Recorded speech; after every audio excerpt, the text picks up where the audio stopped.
স্বরাষ্ট্রমন্ত্রী অমিত শাহ বলেছিলেন প্রথমে তারা ডিটেক্ট করবেন, তারপর ডিলিট করবেন এবং তারপর ডিপোর্ট করবেন। অর্থাৎ প্রথমে তারা দেখবেন কারা সন্দেহজনক রয়েছে, তাদেরকে তালিকায় দেখে তারপর তাদেরকে ভোটার তালিকা থেকে ডিলিট করা হবে এবং তারপর তাদেরকে আবার অন্য দেশে তাদেরকে পাঠিয়ে দেওয়া হবে যদি এই দেশের নাগরিক প্রমাণ করতে না পারে। এবং দেখা যাচ্ছে কার্যত এশিয়ার প্রক্রিয়া একেবারে শেষের দিকে চলছে। এখন দেখা যাচ্ছে লিস্ট বেরোচ্ছে, যে প্রধান যে তালিকা সেটা বেরিয়েছে চূড়ান্ত তালিকার পরে, দেখা যাচ্ছে সাপ্লিমেন্টারি তালিকা বেরোচ্ছে এবং সেখানে দেখা যাচ্ছে বিভিন্ন জায়গা থেকেই যে খবর আসছে প্রচুর মানুষের নাম বাদ যাচ্ছে। বিশেষ করে যেটা লক্ষ্য করা যাচ্ছে একেবারে সংখ্যালঘু মুসলিম অধ্যুষিত এলাকায়, সেখানে কিন্তু বেশি করে নাম বাদ যাচ্ছে এবং সেটাকেই স্থানীয়রা মনে করছে পরিকল্পিতভাবে সেই নামগুলোকে বাদ দেওয়া হচ্ছে। এই মুহূর্তে আজকে আমরা কুমিরমোড়ায় চলে এসেছি এবং দেখা যাচ্ছে কুমিরমোড়া যে বুথ 137 এবং 138 দুটো বুথেই প্রায় 350 নাম বাদ গিয়েছে এবং আরও যে বুথগুলো রয়েছে মিলিয়ে শতাধিক নাম বাদ গেছে এবং যার ফলেই এলাকার মানুষের মধ্যে একটা যেমন আতঙ্ক কাজ করছে, তার পাশাপাশি কিন্তু ক্ষোভও বাড়ছে। আজকেই একটি আলোচনা করা হলো কুমিরমোড়া আঞ্জুমান ইসলামিয়া যে অফিস রয়েছে তার সামনে, সেখানেই এলাকার মানুষজন যেমন উপস্থিত ছিলেন এই কুমিরমোড়া পঞ্চায়েতের প্রধান এবং অন্যান্য সদস্যরা। পশ্চিমবঙ্গের 7 লক্ষ মানুষের নাম বাদ গেল কেন? নির্বাচন কমিশন জবাব চাই, জবাব দাও। ডিলিট করা হলো, নির্বাচন কমিশন জবাব চাই, জবাব দাও। জবাব চাই, জবাব দাও। ভাই আমরা কুমিরমারা শেখপাড়া সারা কুমিরমারা গ্রাম পঞ্চায়েতের অধীনে যত আমরা মুসলমান বা হিন্দু যারা বসবাস করছি, আমরা আজ কয়েকদিন ধরে একটা এই ভোটার লিস্ট দেখে আমরা সবাই চিন্তিত আছি। আখির হঠাৎ করে আমরা দীর্ঘদিন ধরে ভোট দিয়ে আসছি, আমাদের বৃদ্ধা মা ভাই বোনেরা বা আমাদের বাবা বা আমাদের দাদুরা তারা ভোট দিয়ে আসছেন। হঠাৎ করে আমরা দেখছি একটা নতুন লিস্ট বেরিয়েছে এবং তাতে অসংখ্য মানুষের নাম তা থেকে বাদ গেছে, ডিলিট করে দেওয়া হয়েছে। এই যে এটা আমরা যে এতদিন ভোট দিয়ে আসছি, আমরা ভারতের একটা বাসিন্দা, ভারতে আমরা আমাদের সব রকমের অধিকার রয়েছে, আর এখন বলতে চাইছে যে আপনারা বঞ্চিত। এমনকি পাসপোর্ট অফিসে গেছি তো এসআইআর ওরা কি মেশিনে দেখেই বলছে যে স্যার আপনার তো এখন চলছে, এটা আপনাদের কেসে পড়ে আছে, আপনারা এখন পাসপোর্ট হবে না। তো আমরা খুব চিন্তিত এই বিষয়টা। ফলে আজকে কুমিরমারা গ্রাম পঞ্চায়েতের প্রধান উপপ্রধান সমস্ত সদস্য এবং কুমিরমারার সমস্ত মানুষকে এক জায়গায় জড়ো করে এই বার্তাটা দিতে চাইছি আমরা যে আমাদের যে কটা ভাই, তাই হিন্দু হোক মুসলমান হোক, আমরা জানি না কে, জাতি ধর্ম বর্ণ নির্বিশেষে যারই হোক যেই হোক, কারোর নাম বাদ যাবে এটা আমরা মেনে নিতে পারছি না, এটা আমরা মানতে পারবো না। এর জন্য আমাদের কি করতে হবে, তো আমাদের মাননীয় প্রধান সাহেব বলে দিলেন যে আমরা ট্রাইব্যুনালে যাচ্ছি, আপনাদের চিন্তা করবেন না, আমরা আপনাদের সাথে যাচ্ছি, এটা আমাদের আস্থা দিয়েছেন। তো আমরা চাইছি এই আওয়াজটা আরও আগে পর্যন্ত যেন পৌঁছে দেওয়া হোক। আমাদের এমএলএ জনাব মাননীয় এখন সাথী খন্দকার যিনি রয়েছেন, ওনার কাছে আওয়াজ পৌঁছাতে বলেছি। আমাদের যিনি এমপি আছেন মাননীয় কল্যাণ ব্যানার্জি সাহেব, ওনার কাছেও আওয়াজ পৌঁছাতে বলেছি। শুধু না, আমাদের যিনি মুখ্যমন্ত্রী আছেন তার কাছে আওয়াজ পৌঁছান, আমরা এটা মেনে নিতে পারছি না। এই ধরনের যদি সবসময় বঞ্চিত করতেই থাকে, তাহলে আমরা কোনো ভোটের সময় দেয়ালে লিখতে দেবো না, কোনো রকমের কোনো ভোটে লিখতে দেবো না। হ্যাঁ, ভোট বয়কট করবো। এটার জন্য আমরা কিন্তু এই যে আজকে দেখতে পাচ্ছেন যে আঞ্জুমান কুমিরমারা আঞ্জুমান ইসলামিয়া যে আঞ্জুমান আছে না, এর ঝান্ডার এই ব্যানারের নিচে এবং আমরা যত এই কুমিরমারা বা চণ্ডীতলার অধীনে যত ইমাম আছে, ইমাম মুয়াজ্জিনের আমাদের মৌলানা সিফাতুল্লাহ কাসিম সাহেব রয়েছেন এবং আরও আমরা সব রয়েছি ইমাম। তো আমরা ইমামরা মুয়াজ্জিনরা সকলে মিলিত হয়ে আমরা একটা বড় বয়কট ঘোষণা করব। ভোট তো দিতে দেবো না কাউকে ভাবে, যতক্ষণ না আমাদের এটা সমাধান হচ্ছে। এই বাস আমাদের বক্তব্য। আমার নাম মুফতি শেখ আব্দুর রব, আমি মদিনানগর মাদ্রাসা আসহাবুস সুফার সম্পাদক। নাম বাদ গেছে এবং কি মনে হচ্ছে, মানে কি কারণে এটা হচ্ছে? আমার নাম বাদ গেছে বলতে আমার দাদার নাম বাদ গেছে আর আমার বোনের নাম বাদ গেছে। আমরা 9 ভাই বোন, 7 ভাই বোন নির্বাচন কমিশনের মতে ভারতীয় নাগরিক, একই মা বাবার সন্তান। 7 ভাই বোন না ভারতের নাগরিক আর 2 ভাই বোন ভারতের নাগরিক নয়। এটা নির্বাচন কমিশনারকে এটা বলতে হবে যে কেন, কিসের ভিত্তিতে এরা দুজন নয়। যদিও দাদার পাসপোর্ট আছে, বোনের স্কুল সার্টিফিকেট আছে, আধার কার্ড আছে, সমস্ত ডকুমেন্টস আছে, তারপরেও ডিলিট হওয়ার কারণটা কি? নির্বাচন কমিশন এখন একটা ভালো ছুতো পেয়েছে যে এগুলো জুডিশিয়াল অফিসাররা করেছে, কিন্তু আমাদের প্রশ্ন, জুডিশিয়াল অফিসাররা কি তারা নিজেদের গাইডলাইনে করেছে না আপনাদের গাইডলাইনে করেছে? যদি আপনাদের গাইডলাইনে করে থাকে তাহলে এই নামগুলো বাদ হয়েছে তার দায় আপনাদেরকে নিতে হবে। আর জুডিশিয়াল অফিসাররা যদি তাদের নিজেদের গাইডলাইনে করে থাকে তাহলে সেটাও প্রকাশ করে আপনারা বলুন যে জুডিশিয়াল অফিসাররা তারা তাদের নিজেদের ইয়েতে নিয়েছে। টোটাল এসআইআর প্রক্রিয়া লজিক্যাল ডিসক্রিপেন্সি থেকে আজকে পর্যন্ত যে জিনিস হয়েছে, সংযোজন বিয়োজন যা কিছু হয়েছে, সমস্ত বিষয়টায় নির্বাচন কমিশন একপাক্ষিকভাবে অনিরপেক্ষভাবে ভারতবাসীর ওপরে, বিশেষ করে মুসলিম সম্প্রদায়ের ওপরে তারা একটা নির্যাতনের স্টিম রোলার চালাচ্ছে। এটা হচ্ছে আমাদের মূল বক্তব্য।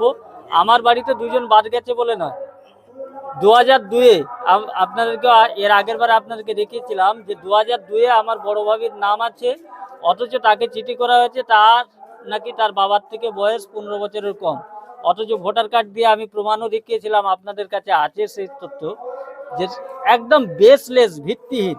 আজকে নির্বাচন কমিশনকে আমরা প্রশ্ন করতে চাই যে আপনি লজিক্যাল ডিসক্রিপেন্সিতে যে সমস্ত কারণে ডেকেছেন সেই কারণগুলোর ভিত্তি কি, কোন ডেটাবেসের ভিত্তিতে পেয়েছেন সেটা আপনি প্রকাশ করুন। এখন তো এসআইআর প্রায় কমপ্লিট, এখন প্রকাশ করুন যে এই ডেটাবেসের ভিত্তিতে করেছি। ভোট ডিলিট হয়ে গেছে, কি হয়েছে আপনার? ডিলিট করে দিয়েছে। আচ্ছা, তো আমার তো সমস্ত পরিবারের সবাইয়ের নাম এসে গেছে, তো আমাদের তিনজনের, তার মধ্যে আমার ছোট বৌমার আর আমার সেজ ভাবির আর আমার ভোট ডিলিট হয়ে গেছে। তো আমরা সমস্ত নথি নিয়ে যাওয়াতেও আমার নথি কিন্তু নেয়নি, সত্যিকারের একটা নিয়েছে, একটা আর আমার বাবার একটা নিয়েছে। কে নেই? হ্যাঁ, বিওলোরা ওখানে যে জমা দিয়েছিলাম, একটা মানে আধার কার্ড আর প্যান কার্ড নিয়েছে, কিন্তু আমার আরো স্কুল সার্টিফিকেট নিয়ে গেছিলাম, আরো অন্যান্য নিয়ে গেছিলাম, কিন্তু নেয়নি। আমার কেন নেয়নি এটা আমি বুঝতে পারিনি, যার কারণে এটা হয়েছে। যার কারণে এটা হয়েছে। হ্যাঁ, হতেও পারে এটা, যার কারণে এটা হয়েছে। এখন তাহলে কি করবেন? এখন তো ওই প্রধান মশাই, তারপর সদস্য যারা বলছে সেই লাইনে যাব, সে সমস্ত কিছু আমরা দিতে চাই আমাদের ভোটে নাম ওঠার জন্য। নাম আমাদের চাই ভোটেতে, আমরা বৈধ ভোটার, কেন বাদ যাব আমরা? হ্যাঁ, আমার নাম শেখ মঈনুদ্দিন। স্যার, আপনার কতগুলো বুথে কত নাম ডিলিট হয়েছে এবং আপনারা কি ব্যবস্থা নিচ্ছেন পঞ্চায়েত থেকে? আমাদের 19টা বুথই ডিলিট হয়েছে, সেটা 12টা সংলগ্ন যে আমাদের মুসলিম অধ্যুষিত, সেখানে প্রায় টোটাল মিলিয়ে প্রায় 1400-1450 ভোট আমাদের মুসলিম এলাকা বাদ দিয়েছে। তারপরও ওই হিন্দু এলাকা 4-5টা করে গেছে, তাতে দেখা গেছে আমাদের টোটালটা 1500 ভোট আমাদের বাদ গেছে।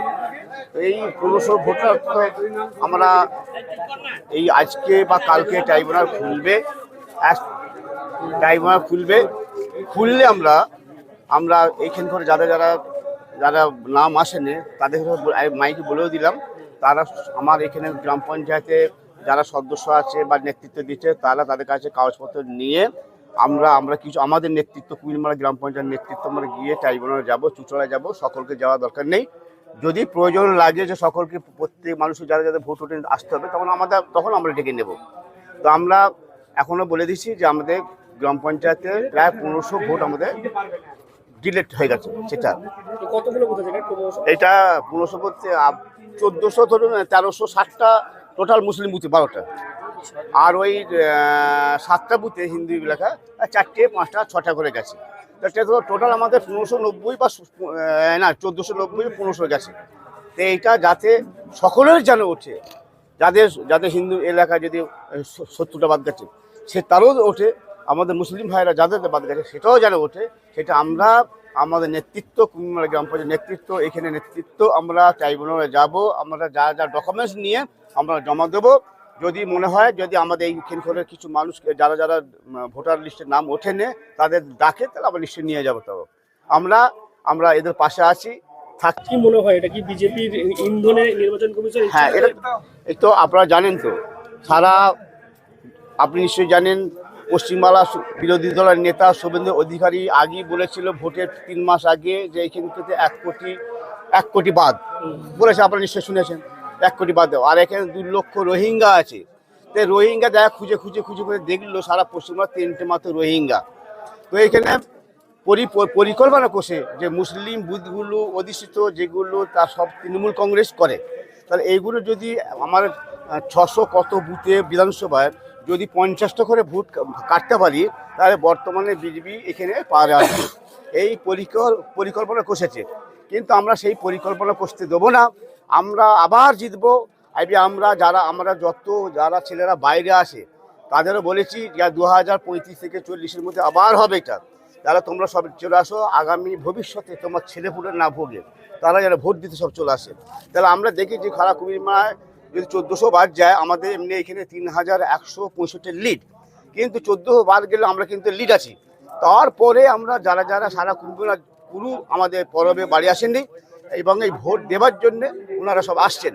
আমরা আশা করি এখান থেকে 4000 4500 ভোট আমরা লিড দেবো ইনশাল্লাহ। আমরা তারা প্রত্যেকে আশ্বাস দিলেন যে যাদের যাদের নাম ডিলিট হয়ে গিয়েছে তাদের জন্য তারা প্রয়োজনীয় ব্যবস্থা গ্রহণ করবে।